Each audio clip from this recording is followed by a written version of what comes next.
Tracer avec démonstration le diagramme de Bode asymptotique pour un circuit CR passe O. On a représenté à gauche le circuit passe O en utilisant un condensateur et une résistance. On a noté VE la tension d'entrée, VS la tension bande de la résistance et I le courant traversant le circuit. Étude asymptotique. En basse fréquence, le condensateur se comporte comme un interrupteur ouvert. On a donc le circuit équivalent suivant. Donc VS égale R fois I étant égal à 0, VS égale à 0. I étant égal à 0, car l'interrupteur est ouvert. En haute fréquence, le condensateur se comporte comme un fil. On a le circuit équivalent suivant. Donc VS égale à VE. C'est bien un passe haut puisque VS égale à VE en haute fréquence et VS égale à 0 en basse fréquence. Pour trouver la fonction de transfert grand H, on utilise la loi du diviseur de tension. VS est égal à R divisé par R plus ZC, le tout multiplié par VE. C'est égal, en divisant tout par R, 1 sur 1 plus ZC sur R fois VE, avec ZC l'impédance qui est égale à 1 sur JC oméga. On remplace et on obtient la fonction de transfert grand H égale VS sur VE, c'est égal 1 divisé par 1 plus 1 sur JRC oméga. Le module de H, c'est égal à 1 divisé par racine carrée de 1 plus 1 sur R carré C carré oméga carré. Et si on note oméga 0 qui est égal à 1 sur RC, on obtient 1 divisé par racine carrée de 1 plus oméga 0 sur oméga, le tout au carré. Le gain en décibels, défini par 20 log du module de H. C'est égal à 20 log de 1 sur racine carrée de 1 plus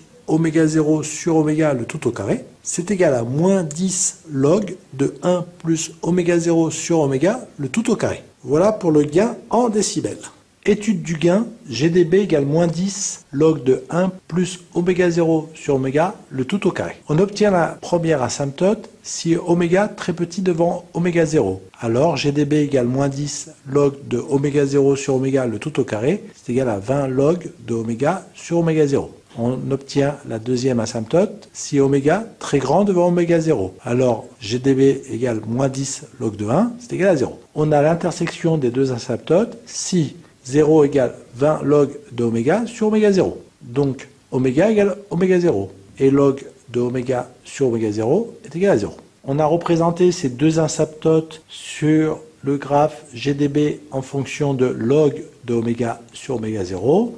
On a obtenu la première asymptote de pente plus 20 dB. C'est-à-dire que si oméga est multiplié par 10, alors log de oméga sur oméga 0 augmente de 1 et le gain augmente de 20 dB. On a représenté en rouge la courbe GdB en fonction de log de oméga sur oméga 0.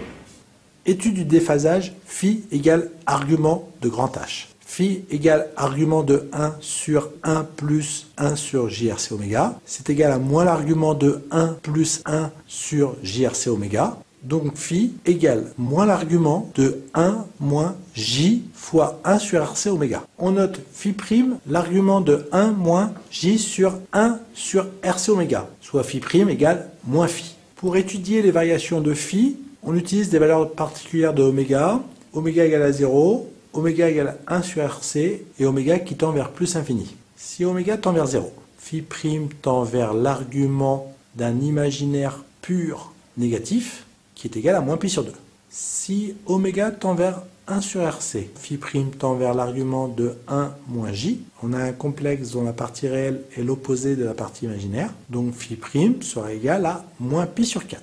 Si oméga tend vers plus infini, phi prime tend vers l'argument de 1, qui est égal à 0. Phi étant égal à moins phi prime, si oméga tend vers 0, phi tend vers pi sur 2, si oméga tend vers 1 sur RC, phi tend vers pi sur 4, et si oméga tend vers plus infini, phi tend vers 0. On a représenté phi en fonction de oméga, et on obtient la courbe en noir.